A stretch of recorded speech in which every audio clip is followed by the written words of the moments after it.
ሰላም ጤና ይስጥልን የተከበራችሁ ወደ ቤተሰቦቻችን እንደምን አምሽታችኋል። ምሽቱን አበይት መረጃ ወደ እናንተ እናደርሳለን። አብራችሁን ቆዩ። ኢትዮጵያ ዝቅተኛ ገቢ ላላቸው የከተማ ቤተሰቦች ድጋፍ ለማሳደግና ለወጣቶች የስራ ዕድሎችን ለማስፋት ከዓለም ባንክ ጋር የ250 ሚሊዮን የአሜሪካን ዶላር የፋይናንስ ስምምነት ተፈራርማለች። ተጨማሪ ገንዘቡ ለከተማ ድሆች ገቢን ለማሻሻልና ለወጣቶችና ለሴቶች የስራ ገበያ ተደራሽነትን ለማጠናከር ወደ ታለመው የከተማ ምርታማ ሴፍቲኔት ኤንድ ጀብስ ፕሮጀክት ይተላለፋል። ስምምነቱ የተፈረመው በጥር 14 በገንዘብ ሚኒስቴርና በዓለም ባንክ ነው።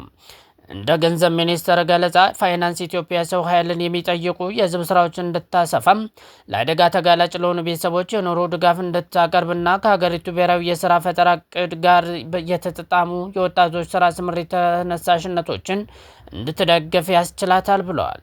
ፕሮግራሙ በተመረጡ የከተማ አካባቢ ስደተኞችና አስተናጋጅ ማህበረሰቦችን ለመፈንም ይራዘማል። ፕሮጀክቱ ማህበራዊና ኢኮኖሚያዊ መልሶ ውህደትን ለመደገፍ የተደገፉ የገንዘብ ዝውውሮችና ተጨማሪ አገልግሎቶችን ያካትታል። ይህም የኢትዮጵያን የከተማ ማህበራዊ ጥበቃ ስርዓቶችን ለማጠናከር ከሚደረገው ሰፊ ጥረት አካል ጋር ነው ብለዋል። የከተማ ስራ አጥነትን፣ ፈጣን የከተሞችን ማስፋፋት፣ የወጣት ህዝብ ቁጥርና ኢኮኖሚ ጫናዎች የሰራተኞች ገበያዎችን ስለሚያጨናንቁም በኢትዮጵያ እያደገ የመጣው የፖሊሲ ስጋት ሆኗል። አገሪቱ በቅርብ ዓመታት ውስጥ በአንጻራዊነት ጠንካራ እድገት ስታሳይ ብትቆይም የስራ ፈጠራ በተለያዩ በከተሞች ውስጥ ከህዝብ መስፋፋት ወደ ኋላ ቀርቷል ብለዋል። የከተማ ምርታማ ሴፍቲኔት እና የስራ ዕድል ፕሮጀክት በዓለም ባንክ የተደገፉ በርካታ ተነሳሽነቶችን አንዱ ሲሆን የኢትዮጵያን የማህበራዊ ጥበቃና የስራ ስምሪት አጀንዳ የሚደግፉ ናቸው።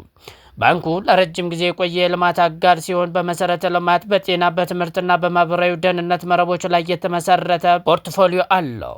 ስምምነቱ የተፈረመው የፋይናንስ ሚኒስትር ዴኤታ ሰመርተም ሰዋሰውና ከዓለም ባንክ የክፍል ዳይሬክተር የሆኑት የኢትዮጵያ፣ የኤርትራ፣ የሱዳንና የደቡብ ሱዳን ማርያም ሳሊም ናቸው።